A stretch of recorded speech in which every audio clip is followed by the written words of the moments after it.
오늘 이제 22번째 마태가 전한 예수와의 복음은 아까 제가 말씀드렸지만 오늘 에모로 토라포션을 통해서 다시 한번 하나님이 확증시켜 주시는데 사실은 가벼운 주제가 아니에요, 여러분. 오늘 주제가 너희 원수를 사랑하라. 오른손이 행하는 것을 왼손이 모르도록 하라. 이 두 가지 주제예요. 너희 이웃을 사랑하라. 너희 이웃을 내 몸처럼 사랑하라. 사실 이것에 대해서는 우리가 노력해 보겠습니다. 이렇게 대답할 수 있어요. 근데 이제 예수와께서는 원수를 사랑하라고 말씀하셨어요.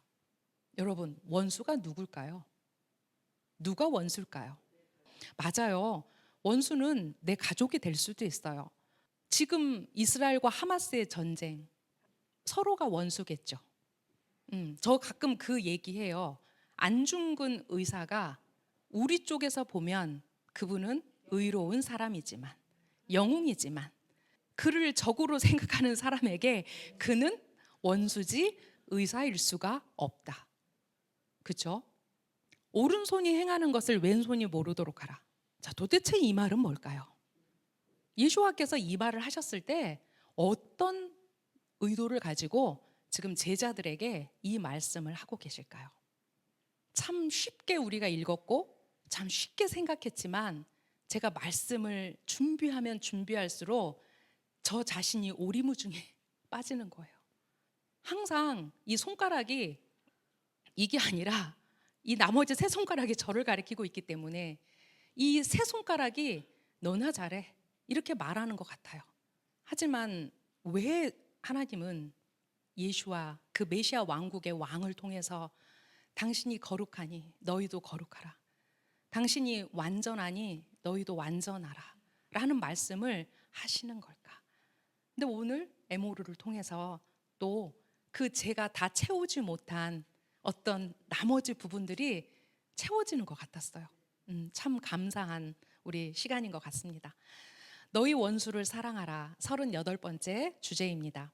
마태복음 5장 43절에서 48절이 이것과 관련된 이야기입니다.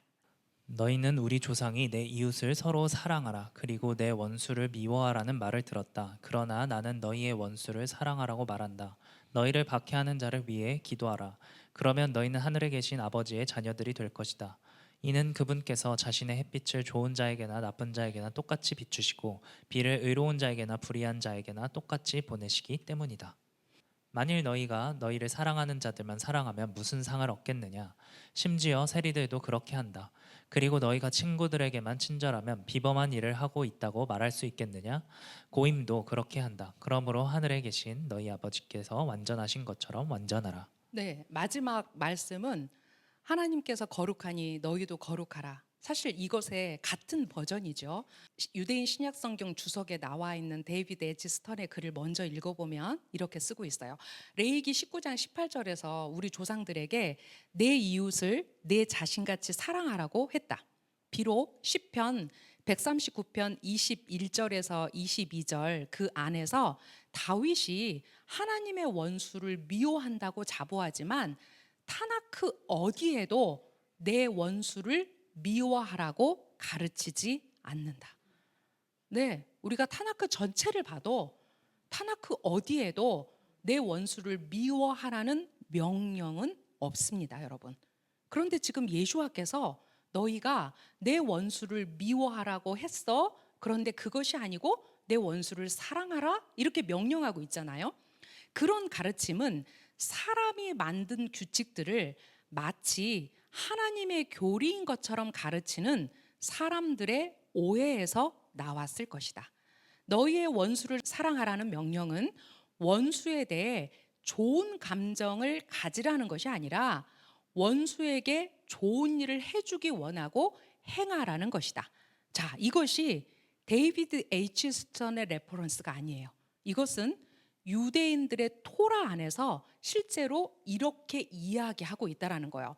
더 구체적으로 말하면 너희를 박해하는 자들을 위해 기도하라는 것이다. 그래서 내용이 너희의 원수를 사랑하라, 박해하는 자들을 위해 기도하라. 그러면 여기서 한 가지 우리가 답을 얻을 수 있는데 원수가 누군가? 알 수 있는 거예요. 그 원수는 바로 우리를 박해하는 자가 우리의 원수가 되는구나, 이렇게 알 수 있죠. 여기 보면은 사람이 만든 규칙들을 마치 하나님의 교리인 것처럼 가르치는 사람들이 1세기 당시에 있었다라는 거예요. 누굴까요? 실제로 원수를 미워하라는 이 프레임 안에서 자신들이 원수라고 생각하는 많은 사람들을, 그 사람들의 생명을 중히 여기지 않고 죽였던 사람들이 있어요. 1세기 당시에. 누굴까요? 예수와의 제자 중에 시몬이라는 사람이 있죠. 자, 시몬 앞에 항상 붙어 다니는 말이 있어요. 열심당원 시몬, 들어보셨죠? 그 당시에 열심당원들이 누구였을까요? 시카리도 그 중에 하나였어요. 그런 사람들이 내 원수를 미워하라 라고 말했다는 거예요.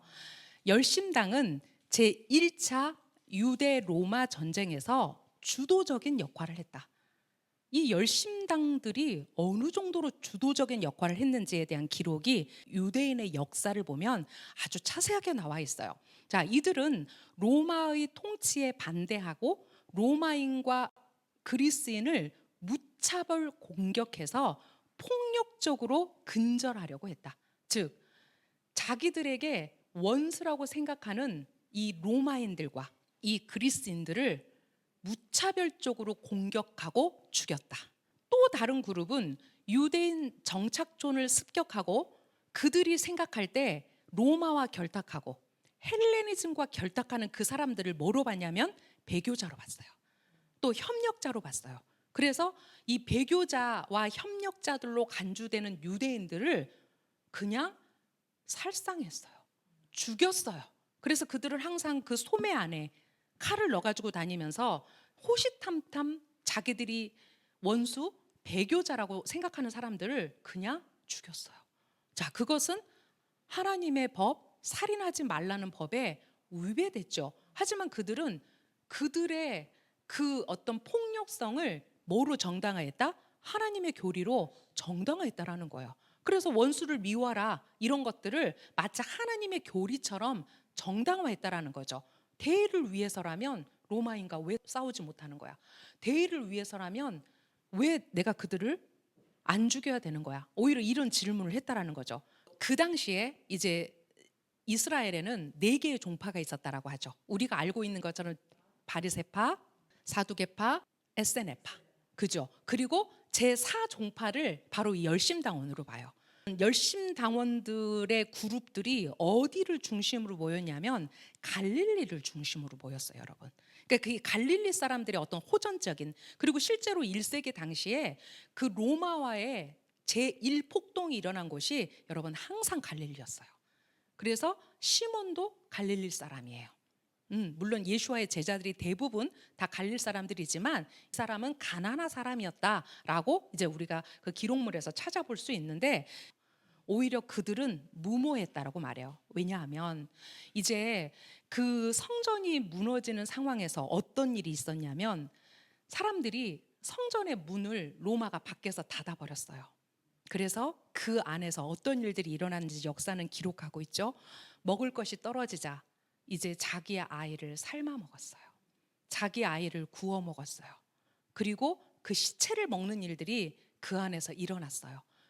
그리고 이 로마가 그 문을 열어줬을 때 이제 밖으로 나오려는 사람들을 배교자로 생각하고 그 사람들을 죽여서 인간의 성을 쌓은 사람들이에요.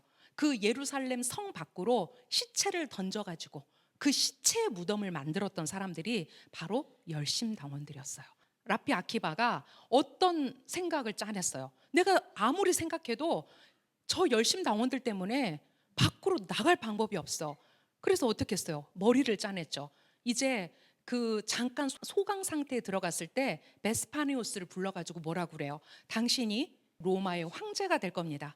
그것이 실제화되거들랑 나를 관에다 넣어서 몰래 빠져나가게 해주십시오. 그리고 내가 이제 이 유대이즘을 읽는 그 작은 학교를 만들도록 당신이 나를 도와달라고 그래요. 근데 실제로 그가 황제가 됐고요. 그 아키바는 그 관에서 그 예루살렘 성을 빠져나왔어요. 그러니까 어느 정도로 그 당시 이 열심 당원들의 서슬이 펄은 이 칼날 앞에 유대인들이 그것을 막지 못했는지 우리가 알 수 있어요. 일종의 광난자들이었다. 이들은. 자, 그래서 그들의 이 광신적인 활동이 결국은 제2차 성전을 파괴하는 기폭제가 되었다라는 거예요. 예수와는 그 당시를 사시면서 실제로 지금 그 당신이 사셨던 그 역사에, 그 예루살렘에 있는 그 광신도들의 활동이 어느 정도까지 치솟고 있는 것을 아셨다라는 거예요. 자, 그 상황에 말씀하셨어요. 우리가 역사도 배제하고 문화도 배제하고 모든 것을 배제해버리고 이 말씀을 이해한다면 그냥 이것은 또 공중에 떠 있는 우리 머리 위를 떠다니는 구름밖에 안 돼요. 근데 그 역사 속에서 우리가 이것을 이해하고 가면 아, 그 당시에 이러한 이스라엘에 이런 일들이 일어나고 있었구나를 우리가 알 수 있다는 거죠. 너는 내 형제를 내 마음으로 미워하지 말아야 한다. 너는 내 이웃을 정령 책망해야 된다. 그래서 내가 그것 때문에 죄를 짊어지지 말아야 한다. 너는 내 백성의 자손에게 복수하지 말고 노를 간직하지 말며 내 이웃을 너 자신처럼 사랑해야 한다. 나는 아도나이다. 우리가 지금 계속해서 듣고 있는 케도심 레이기 19장 17절에서 18절 말씀이에요. 아키바도 그렇게 얘기했고 토랏 코하님에서도 이 말씀이 토라의 기본 모든 것을 포함하는 원칙이다라고 말해요. 근데 제가 어제 이 말씀을 계속 묵상하면서 이 말씀을 읽는데 이 안에 내 이웃을 너 자신처럼 사랑해야 한다라는 그 원리가 제 눈에 보였어요. 자, 어떻게 이웃을 사랑할 수 있을까요? 먼저는 너는 내 형제를 내 마음으로 미워하지 말아야 된다. 예수와께서 살인하지 말라 말씀하셨을 때 내 마음의 미움이 곧 살인과 연결될 수 있는 그 살인죄를 범할 수 있는 살인의 시작이라고 말씀하셨어요. 너는 내 이웃을 정령 책망해야 된다. 참 우리는 말을 하지 않는 것이 미덕이 됐어요. 뭐 그 사람이 잘못을 한다 해도 저도 그래요. 약간 제 성향이 그래요. 나는 그 사람을 사랑하면 권면하지만 사랑하지 않으면 제가 말을 하지 않아요. 왜냐하면 혹시라도 내가 말실수를 해서 그 사람한테 오히려 가슴 아프게 하는 일들이 하나님의 귀한 존재들한테 생길 수 있으니까. 그런데 내 이웃을 책망하라는 거예요. 왜? 내가 그것 때문에 죄를 짊어지지 말아야 하기 때문이에요. 그래서 그런 상황이 됐을 때 유대인들은 말하라고 그래요. 말을 해서 그 접점, 그 화해의 접점을 찾고 티쿤의 접점을 찾으라고 얘기해요. 이제는 우리 공동체 안에서도 이제 그렇게 그 대신 말하는 방법을 배워야 되겠죠. 내 말의 습관으로 말하는 게 아니라 내가 하나님의 말하는 방법을 배워야 되겠죠. 복수하지 말래요. 노를 간직하지 말래요. 이것들이 그 이웃을 사랑할 수 있는 어떤 우리에게 주시는 마치 계명과 같은 거예요. 다시 읽어보니까 이것이 토라의 모든 것을 포함하는 기본 원칙이기 때문에 그래요. 출애굽기 23장 4절에서 5절을 보면 우리가 아까 왜 원수를 사랑해라 이 말은 있지 않지만 그것과 관련된 많은 이야기들이 있다라고 했잖아요. 이제 그 말씀들을 여기에서 우리가 찾을 수 있어요. 자, 출애굽기 23장 4절에서 5절 말씀입니다. 길을 잃은 내 원수의 소나 나귀를 만날 때 너는 그것을 그에게 정령 돌아가게 해야 한다.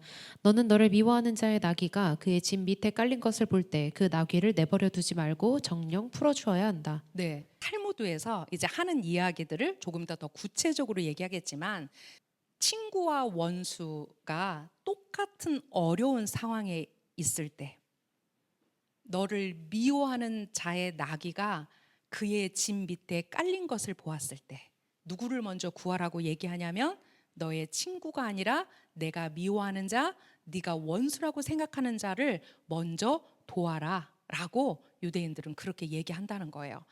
잠언 24장 17절에서 18절 말씀을 보면 내 원수가 쓰러질 때 기뻐하지 말고 그가 넘어질 때 내 마음이 즐거워하지 마라. 아도나이께서 보시고 그의 눈에 악하게 여기셔서 그의 노를 그에게서 돌이키실까 두렵다 라고 말씀하고 계세요. 나를 분노하게 하고 내 마음을 상하게 했던 사람들이, 우리는 그 심정 안에서 그 사람들이 뭔가 안 되기를 바라는 게 우리 인간의 심리예요. 그런데 하나님 보시기에 그거조차도 악하다는 거예요. 하나님이 그거를 악하게 여기셔서 그의 노를 그에게서 돌이키실까 두렵다라고 잠언은 얘기하고 있어요. 탈무드, 랍비들의 이야기와 가르침의 내용인데요. 이렇게 말하더라고요. 두 사람이 도움을 청하는데 한 사람이 적이라면 먼저 그를 도와주십시오 라고 얘기해요. 두 사람이 당신에게 호의를 요청하는데 둘 다 도울 수 없는 상황이에요. 그러면 그 이유가 뭐냐면 원수의 악한 성향을 제압하기 위해 그의 요청을 먼저 행해야 한다라는 거예요. 이것이 하나님의 방법이에요. 이것이 바로 예수와께서 너희를 미워하는 자에게 선을 행하라 라고 말씀하신 뜻이라는 거예요. 여러분, 너희를 미워하는 자에게 선을 행하라고? 그렇다고 우리를 미워하는 사람에게 내가 원하지 않는 선을 베풀라는 게 아니라, 이런 상황이 됐을 때 우리가 그를 돕는 것 또한 우리의 지혜가 된다라는 거예요. 피르케 아보트 미시나 18절에 보면 하나님의 마음이죠. 랍비 아키바가 말하곤 했다. 인간은 사랑받을 만하다. 왜냐하면 성경이 말하는 바와 같이 그는 하나님의 형상으로 창조되었기 때문이다. 자, 인간을 우리가 사랑해야 되는 이유, 서로 사랑해야 되는 이유를 피르케 아보트가 이렇게 말하고 있어요. 하나님의 형상으로 나와 그들이 똑같이 창조되었기 때문이다. 다른 이유는 없다라는 거예요. 사람은 다른 피조물들과는 달리 하나님께 특별히 선택을 받은 존재이다. 실제로 하나님께서는 사람을 섬기도록 하기 위하여 온 우주를 창조하셨다. 모든 피조물을 창조하신 후에야 다음과 같이 선포하셨다. 우리가 우리 형상대로 우리 모양을 따라 사람을 만들어 모든 것을 다스리게 하자. 그 하나님의 형상으로 지어진 너희가 얼마나 그 한 사람 한 사람이 하나님께 귀한 존재인지를 먼저 인식해야 된다. 바로 이 이야기가 케도심의 이야기죠. 이것을 생명을 택하는 믿음이라는 케도심 강의에서 랍비 조나단 섹스가 이 관점을 우리에게 이렇게 말해주고 있어요. 거룩의 윤리는 모든 인간이 하나님의 형상과 모양으로 만들어졌다는 것을 말해준다. 하나님은 우리 각자를 사랑으로 만드셨다. 그러므로 우리가 하나님을 닮고자 한다면 나 아도나이 너희 하나님이 거룩하니 너희도 거룩하라. 우리 역시 인류를 사랑해야 한다. 추상적인 형태가 아니라 이웃과 나그네를 구체적인 형태로 말이다. 거룩의 윤리는 하나님의 사랑의 작품으로서의 창조라는 비전에 기초한다. 이 비전은 우리 자신, 이웃, 나그네 등 모든 인간을 하나님의 형상으로 보고 우리가 이웃과 나그네를 내 자신처럼 사랑해야 하는 이유다. 네, 이것은 사실 인류의 숙제예요. 지금 이 전쟁의 상황에서 사실은 이것은 인류에게 주어진 커다란 숙제예요. 하지만 우리가 오늘 이 하나님의 거룩이 무엇인가? 그것은 바로 나의 에제르 하라와 죽기까지 싸우는 것이 그 하나님의 거룩의 한 방면이다라고 우리가 배웠어요. 그렇다면 하나님께서 한 인간을 창조하셨고 그 인간을 사랑하신다면 우리가 거기에 무슨 말을 할 수 있겠는가? 먼저 그것부터 내 자신에게 질문해야 돼요. 선하신 하나님이시라면, 나에게 선하신 하나님이시라면 그에게도 선하신 하나님이시고, 나에게 신실하신 하나님이시라면 바로 상대방에도 신실하신 하나님이시라는 그 한 분 되신 하나님의 질서 안에서 우리가 그것을 깨달아야 된다라는 거예요. 너희 원수를 사랑하라. 이제 우리가 이런 케도심에 또 오늘 우리에게 에모르에서 주신 말씀을 통해서 우리가 어떻게 원수를 사랑할 것인가에 대한 이제 그 생각들을 우리가 해봐야 되겠죠. 자, 누가복음 6장 27절에서 28절은 구체적으로 원수가 누구인지, 그리고 그 원수를 어떻게 우리가 대해야 되는지에 대해서 말씀하세요. 너희의 원수를 사랑하라. 너희를 미워하는 자들에게 선하게 행하라. 너희를 저주하는 자들을 축복하고 너희를 학대하는 자들을 위하여 기도하라. 자, 너희의 원수가 너무나 구체적이죠? 누구예요? 우리를 미워하는 자들이에요. 너희를 미워하는 자들이에요. 너희를 저주하는 자들이에요. 너희를 학대하는 자들이에요. 여러분, 우리를 학대하는 원수들, 우리를 미워하는 원수들, 우리를 저주하는 원수들은 이유가 없어요. 가끔 억울한 일 안 당하세요? 가끔 억울하죠? 나는 이유 없이 미움을 받고, 나는 이유 없이 저주를 받고, 이유 없이 학대를 받아요. 그런데 그 당위성 앞에서 자, 그들을 미워하지 말고 어떻게 하라고요? 선하게 행하라고요. 축복하라고요. 그들을 위해서 기도하라고요. 자, 이 말씀을 지금 우리에게 하고 계시는 그 예수와가 누구세요? 그 토라의 완성이시고 이제 그 메시아 왕국의 왕으로서 그 토라의 법을 말씀하시는 그분 앞에 우리가 어떻게 해요? 라고 질문할 수밖에 없는 게 우리의 연약함이에요. 그런데 이제 그분이 이 어떻게 우리가 원수를 사랑하고 어떻게 그들에게 선하게 행할 수 있는 그 방법들을 우리에게 지표로 알려주시고 계시다라는 거예요.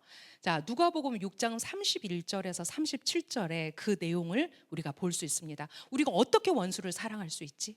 내가 원수라고 생각하는 사람에게 가서 내가 당신을 사랑해라고 말하는 게 사랑의 방법인가? 그것이 사랑의 방법일까? 참 어려운 얘기죠. 자, 누가복음 얘기를 좀 읽어볼게요. 너희가 다른 사람에게 대접받기 원하는 대로 그들을 대접하라. 너희가 너희를 사랑하는 사람들만 사랑하면 무슨 칭찬을 받겠느냐? 죄인들도 자신을 사랑하는 사람들을 사랑한다. 너희가 너희에게 좋은 일을 하는 사람들에게만 좋은 일을 하면 무슨 칭찬을 받겠느냐? 죄인들도 그렇게 한다.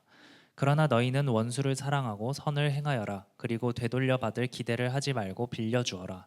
너희의 상은 대단히 클 것이며 너희가 하 엘yon 가장 높으신 하나님의 자녀들이 될 것이다. 그분은 은혜를 모르는 사람들과 악한 사람들에게도 친절하시다. 너희의 아버지께서 동정심을 보이신 것처럼 동정심을 보여주어라. 판단하지 말라. 그러면 너희가 판단을 받지 않을 것이다. 비난하지 말라. 그러면 너희가 비난을 받지 않을 것이다. 용서하라. 그러면 너희가 용서를 받을 것이다. 네, 여러분, 우리가 이 예수와의 말씀 아래서 원수를 사랑하는 방법에 대해서 얘기하고 계세요. 자, 우리는 우리와의 다름에 대해서 그 다름을 다르다고 표현하지 않아요. 틀렸다고 표현해요. 저는 나와 달라가 아니라 저는 틀렸어 라고 표현해요. 자, 그 생각에서부터 뭐가 시작되냐면 판단이 시작되고 비난이 시작돼요. 그리고 그 안에 살인을 버금가는 미움이 우리 마음 안에 도사려요. 자, 우리가 이제 이 오메르의 시간 속에 우리를 지금 티쿤하시는 이 여정 가운데 우리가 하나님 앞에 네, 하나님, 나와 다른 사람을 판단하지 않겠습니다. 나와 다른 사람을 비난하지 않겠습니다. 내 마음에 그 용서하지 못한 사람들을 용서하겠습니다. 라고 이 여정 안에서 하나님께 올려드려야 돼요. 왜냐? 여러분 모두 메시아 왕국에 가실 거잖아요. 여러분 모두 메시아 왕국에 하나님 앞에 그 예수와 앞에 거룩의 존재로 서실 거잖아요. 이제 우리가 원수를 사랑하는 방법, 내가 생각하는 원수를 사랑하는 방법은 내 입술의 라쇼나라 안에 있는 그 비판과 판단, 그 용서하지 못함을 하나님, 나 이 시간으로 내려놓겠습니다. 이제 틀렸다고 말하지 않겠습니다. 이제 그 다른 것을 인정할 수 있는 사람이 되겠습니다. 그와 나의 여정이 지금 좀 달라 보일지라도 우리의 마지막에 메시아 왕국이라면 하나님, 내가 이 시간을 묵묵히 당신의 진리 안에서 내 자신을 티쿤하면서 내 자신의 미도트를 티쿤하면서 갈 수 있게 해주십시오. 왜 이 시즌에 하나님 우리에게 이 말씀을 하시는 걸까? 왜 이 시즌에 우리가 이 마태복음에 이 짧은 내용 안에 들어있는 하나님의 마음을 우리가 알아야 하는 걸까? 백향목이 아무리 아름다워도 그 바람에 쪼개지죠. 너희는 갈대가 되어라. 그 바람이 불면 그 바람에 따라 유연하게 그 바람의 방향에 따라 넘어질 때는 넘어지고 부러지지 말라고 편자들을 통해서 우리에게 교훈하고 계세요. 어떻게 사랑하지? 인간적인 사랑의 방법? 사랑의 기준은 다 달라요. 아나바님의 사랑의 기준하고 저의 사랑의 기준이 달라요. 저는 사랑한다고 제 사랑의 방법으로 온통 아나바님에게 했는데 아나바님을 더 힘들게 하는 사랑일 수도 있어요. 우리는 그 정도로 그런 자기의 어떤 모순을 가지고 있어요. 하지만 우리가 사랑하는 방법은 그 토라의 말씀에 예스하는 거. 네, 하나님 이렇게 하겠습니다. 라고 오늘 우리 모두 하나님 앞에 그렇게 올려드렸으면 좋겠어요. 이는 그분께서 자신의 햇빛을 좋은 자에게나 나쁜 자에게나 똑같이 비추시고 비를 의로운 자에게나 불의한 자에게나 똑같이 보내시니 라고 말씀하세요. 그렇죠. 우리 알고 있죠. 유대인들이 이 말씀을 이렇게 해석했어요. 아도나이는 모두에게 선하시며 시편 145편 9절에 있는 말씀이에요. 아도나이는 그를 바라는 자들에게 선하시며 그를 구하는 영혼에게 선하시니 에가서 3장 25절 말씀이에요. 자, 이렇게 기록되어 있다라는 거예요. 언뜻 보면 여기에 모순이 있는 것 같아요. 그렇죠? 모두에게 선하시다고? 그런데 이렇게 얘기했어요. 그러나 정원을 가진 한 사람의 비유가 있다.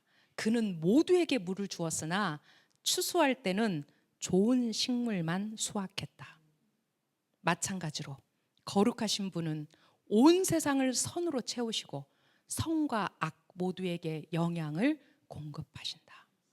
지금은 알곡도 가라지도 이 세상의 밭에서 하나님의 비와 하나님의 은혜 안에 모두 있지만 이제 마지막 때 분명히 그분께서 약속하신 것은 내가 가라지는 영원히 꺼지지 않는 그 불에 모두 태울 것이다. 이제 그 알곡을 어떻게 추수하실지에 대한 그것을 우리가 안다면 우리가 가라지로 갈 것이 아니라 우리가 어떻게 알곡될 것인가 우리의 마음이 거기에 있어야 된다는 거예요. 하늘에 계신 너희 아버지께서 완전하신 것처럼 완전하라. 여러분, 우리가 어떻게 하나님의 거룩을, 어떻게 하나님의 그 완전하심을 따라갈까요? 그 거룩을 우리는 이해할 수 없어요. 그 완전하심을 이해할 수 없어요. 근데 오늘 뭐라고 얘기했냐면 하나님의 거룩을 드러내는 것이 우리의 삶인데 하나님의 거룩을 드러내는 것이 뭐냐? 바로 토라의 삶이다. 그 토라의 말씀의 여정을 따라 사는 삶이다 라는 거죠. 왜 이 말씀에 대한 그 제 안에 어떻게 우리가 하늘에 계신 너희 아버지께서 완전하신 것처럼 완전하라. 이 삶, 이 명령을 왜 우리에게 하셨을까? 하나님께 물었어요. 왜 이렇게 말씀하셨을까요? 자, 그때 저에게 주셨던 것은 마지막 때에 이런 일이 있을 것이기 때문에 라는 감동이 왔어요. 마태복음 24장 10절에 보면 그때 많은 사람이 서로 배신하고 미워하는 일에 빠질 것이다. 12절에 그리고 토라에서 점점 멀어지면서 많은 사람의 사랑이 점점 식을 것이다 라고 말해요. 여러분, 지금 우리는 그 마지막 때를 살고 있어요. 얼마나 그 배신과 그 음모와 그 속임과 기망과 이 전쟁의 살상, 그 미워하는 이 모든 것들이 지금 극성을 부립니다. 그리고 토라에서 점점 멀어지고 이제 그 사랑은 점점 식어져요. 그러면 내 자신처럼 내 이웃을 사랑하라. 이제 그 우위의 법인 내 원수를 사랑하라 라고 말씀하셨을 때 예수와는 이 시대가 이렇게 갈 것이기 때문에 그 하나님의 거룩, 하나님의 완전함을 우리가 잃지 않는 것이 원수까지도 사랑할 수 있는 그 아버지의 마음을 헤아리는 것, 그거라고 생각했어요. 산헤드린 97A에 보면 랍비 느헤미야가 다음과 같이 바라이타에서 가르친다. 다윗의 아들이 오시는 세대 동안 오만함이 증가할 것이다. 사람들이 서로 존중하지 않을 것이다. 포도가 결실해도 포도주가 비쌀 것이다. 모든 사람이 술 취하고 아니라고 게을러서 포도주가 모자라기 때문이다.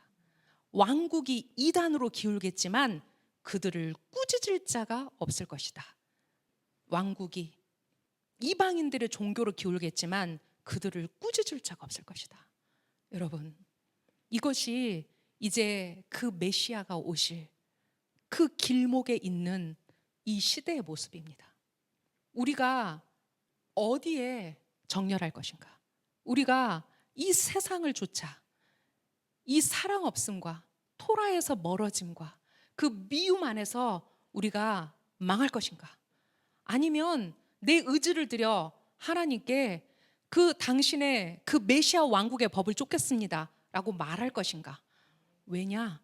예수와께서 말씀하신 것처럼 이제 마지막은 이렇게 되어질 것이니까.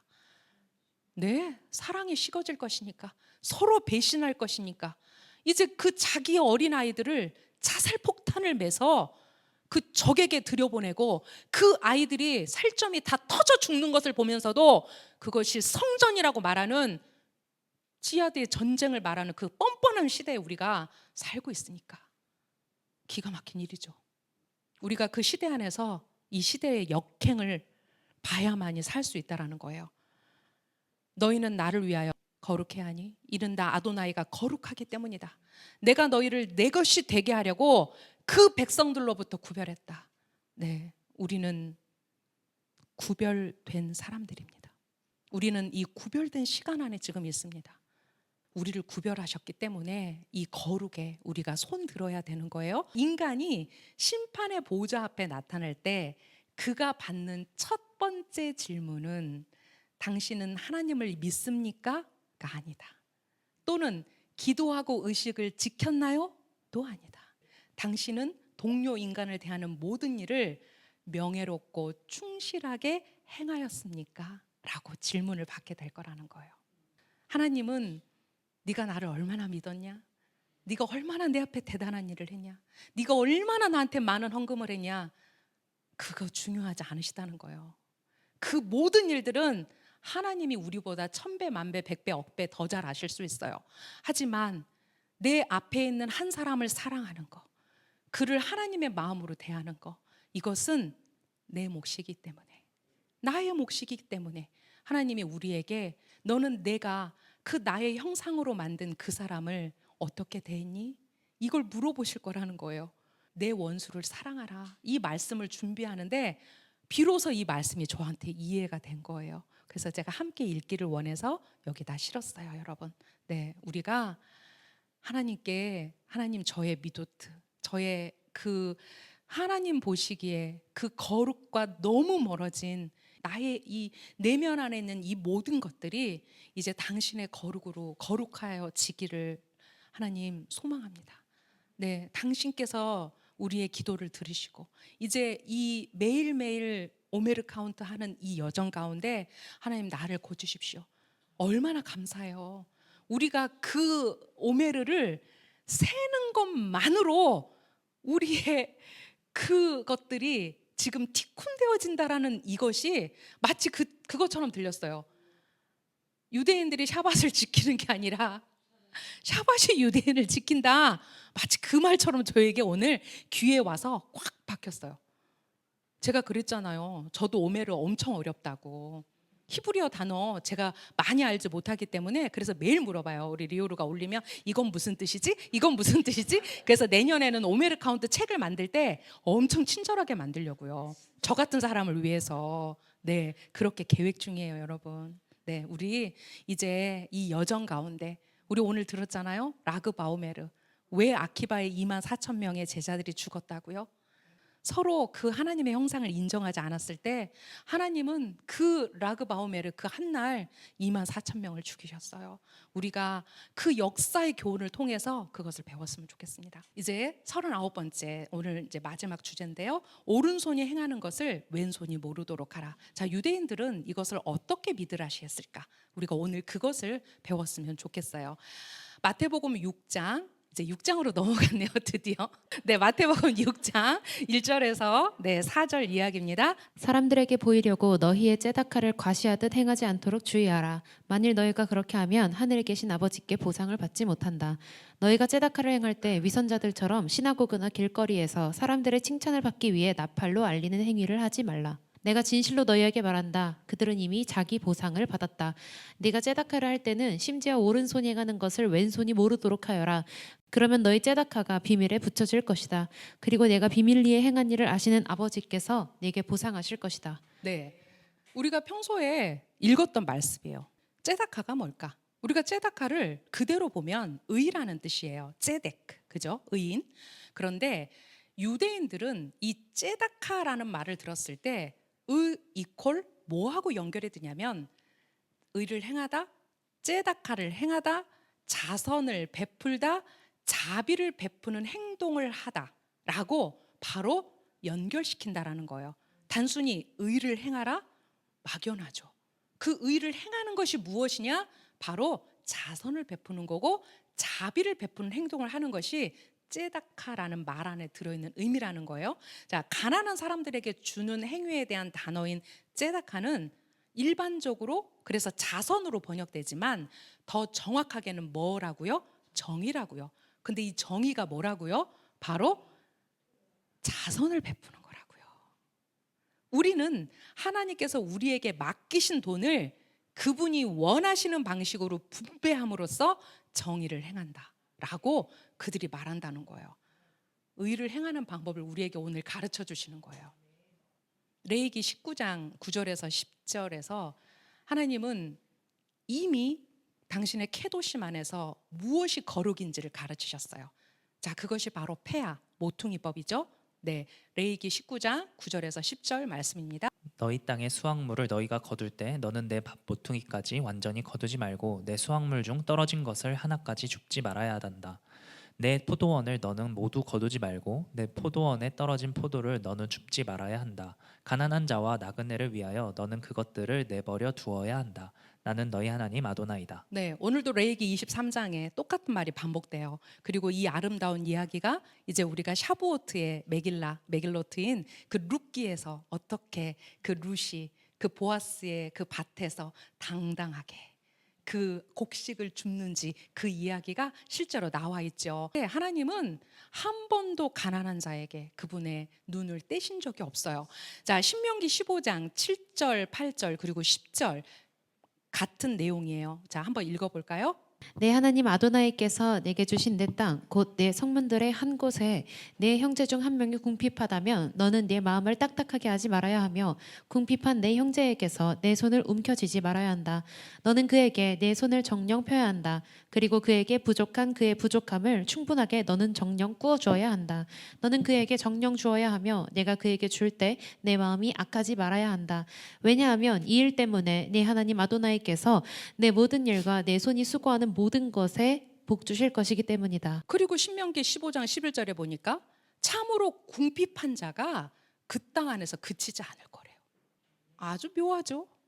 하나님이 왜 가난한 자들을 이 땅에 두시는 걸까? 그러므로 내가 내게 명령한다. 너는 내 땅에 있는 내 형제 중 가난한 자와 궁핍한 자에게 내 손을 정령 펴야 한다. 우리는 질문할 수 있어요? 왜요? 그렇죠? 잠언 19장 17절에 그 답이 있어요. 약한 자, 가난한 자에게 은혜를 베푸는 것은 아도나이께 빌려주는 것이니 그 보응을 아도나이께서 하실 것이다.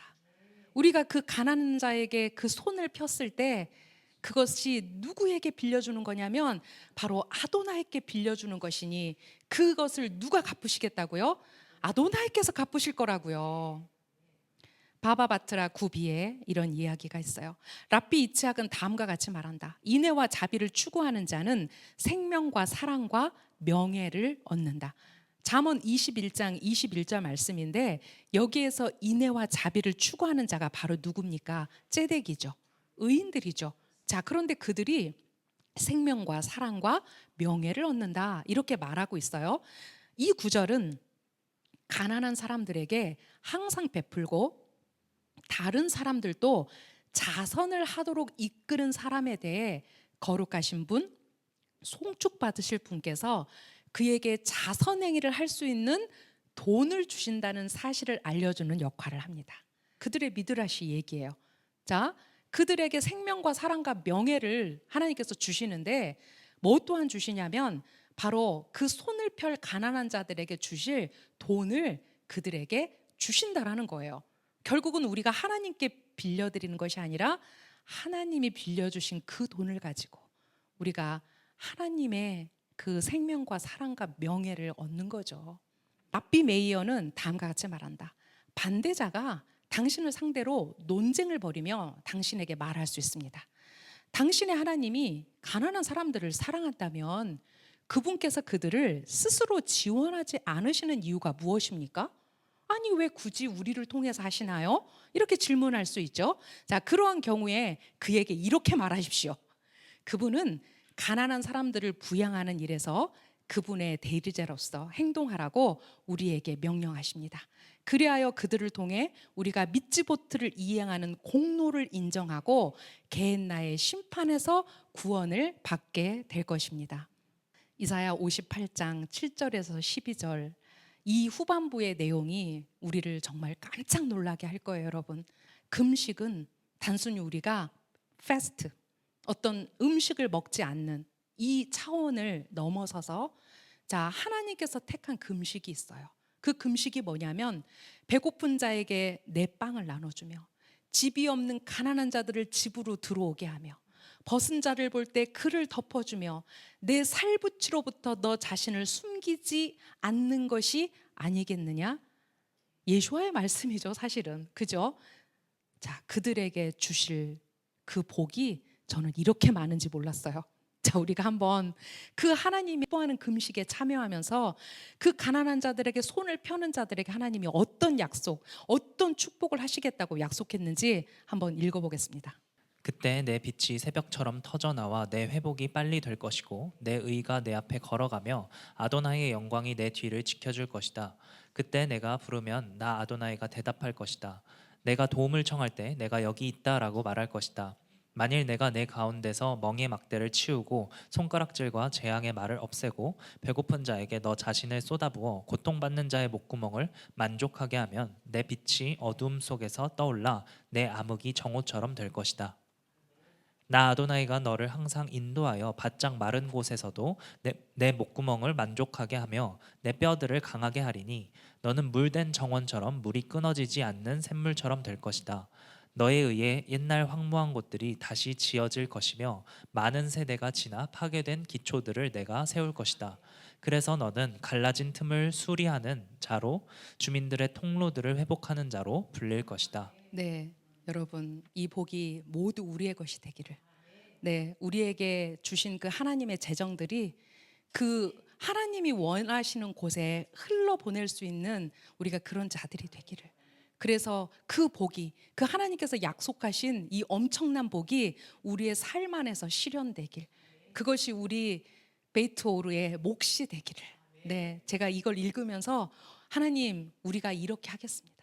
우리가 서로를 돌보아 우리의 손을 펴고 가난한 자들을 보면 우리가 그것이 하나님이 기뻐하는 금식이 되도록, 내가 금식하면서 사람들한테 나 며칠 금식했어, 이게 중요한 게 아니라 그 금식을 통해서 아껴진 째다카를 하는 거.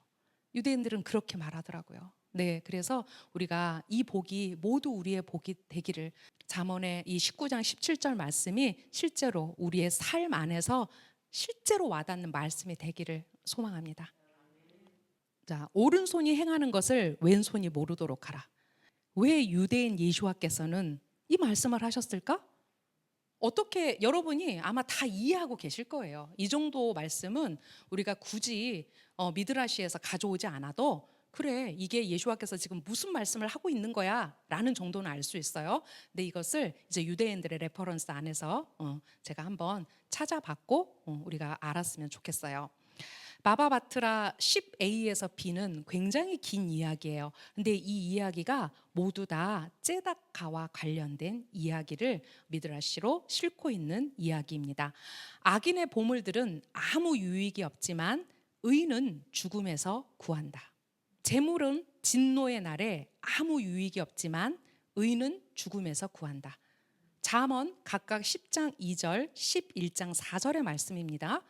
악인의 보물들은 아무 유익이 없지만 째다카는, 이 의를 바로 째다카로 읽어도 크게 손색이 없는 말씀이죠. 재물은 진노의 날에 아무 유익이 없지만 째다카는 죽음에서 구한다. 째다카가 우리를 죽음에서 구한다고요? 째다카가 우리를 그 진노의 날에서, 그 게헨나의 심판에서 구한다고요? 네, 그 얘기를 하고 있어요. 바바미트라의 이야기가. 자, 랍비 히야바르 아바는 다음과 같이 말한다. 랍비 요하나는 두 텍스트 사이의 모순을 제기합니다. 한 곳에는 재물은 진노의 날에 아무 유익이 없지만 의는 죽음에서 구한다고 기록되어 있고, 다른 곳에는 악인의 보물들은 아무 유익이 없지만 의인은 죽음에서 구한다고 기록되어 있습니다. 왜 이렇게 의를 두 번 언급할까요? 하나는 부자연스러운 죽음에서 사람을 구하고 하나는 게헨나에서 사람을 구합니다. 게헨나의 심판에서 구원하는 의가 어느 구절에 언급되어 있습니까? 심판의 날에 관해서는 그날은 진노의 날이요 라고 스바냐 1장 15절에 기록되어 있는데 그것처럼 진노가 기록된 구절이 바로 그 구절입니다. 잠언 11장 말씀을 말하는 거예요. 자, 그렇다면 어떤 것이 사람을 부자연스러운 죽음에서 건져내나요? 바로 자기가 누구에게 주는지 모르고 베푸는 사람, 자기가 누구에게서 받는지 모르고 받는 가난한 사람입니다.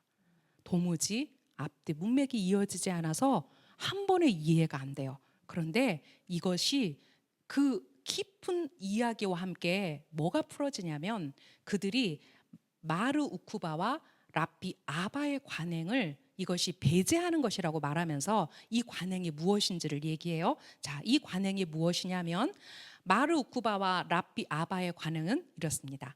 마르 우쿠바는 이웃의 가난한 사람들을 위해 4개의 주짐을 문틈에 넣었는데 가난한 사람들은 누가 주었는지 모르지만 그는 자신이 누구에게 주었는지 알았습니다. 랍비 아바는 가난한 사람들을 돕기 위해 주짐을 뒤로 던졌는데 가난한 사람들은 누구에게서 받았는지 알지만 그는 누구에게 주었는지 알지 못했습니다. 바로 여기에 내가 오른손이 한 일을 왼손이 모르게 하라는 그 지혜가 이 안에 있다라는 거예요. 그래서 게마라는 다음과 같이 묻습니다. 그렇다면 어떻게 자신의 정체를 숨기고 또한 받는 사람의 정체에 대해 무지한 채로 해야 할까요? 게마라가 대답합니다. 가장 좋은 방법은 돈을 자선 상자에 넣는 것입니다. 그래서 유대인의 집을 가장 아름답게 하는 것이 무엇인가? 들어갈 때 임방에 붙어있는 메조자인가? 또한 그렇다. 그들의 오래된 그 탈무드의 책들인가? 또한 그렇다. 하지만 그 집을 가장 아름답게 하는 것은 그들의 식탁 위에 놓여있는 세다카 박스다라고 얘기해요. 그것을 모아서 그 회당에 있는 헌금 바구니를 쿠파라고 하는데 바로 그것에 모아지는 그 돈들이 가장 그 째다카 상자가 그 유대인의 집의 보석이다라고 얘기해요. 왜?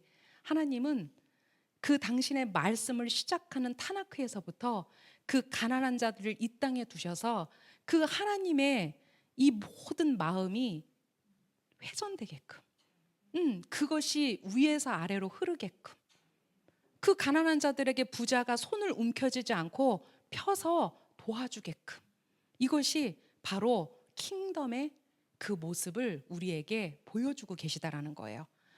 탈무드의 교훈들에서 그 이야기들을 조금만 읽어볼게요. 자성과 사랑의 실천은 심판날에 강력한 방어 수단이 된다라고 그들이 탈무드에서 얘기해요. 사람에게는 세 친구가 있대요. 첫 번째 친구는 재산이다. 그러나 이 친구는 아무리 친해도 죽을 때 갖고 갈 수 없다. 둘째, 그의 친척들이다.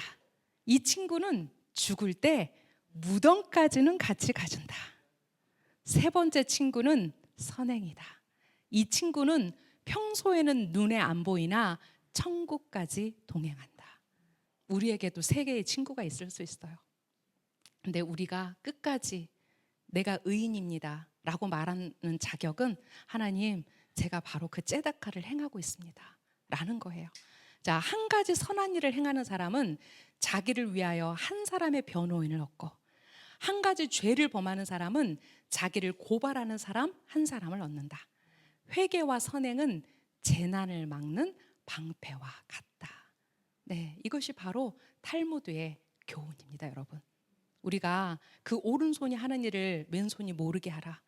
우리가 그냥 추상적으로 아는 이야기가 아니라 실제로 그들의 삶 안에서 이것이 풀어지는 이야기라는 거예요. 그러니까 예수와께서 그 거들먹거리며 자기의 선행을 자랑하는 그 선생들에게 너희의 그 선생된 것이 사실 지금 부끄럽지 않느냐?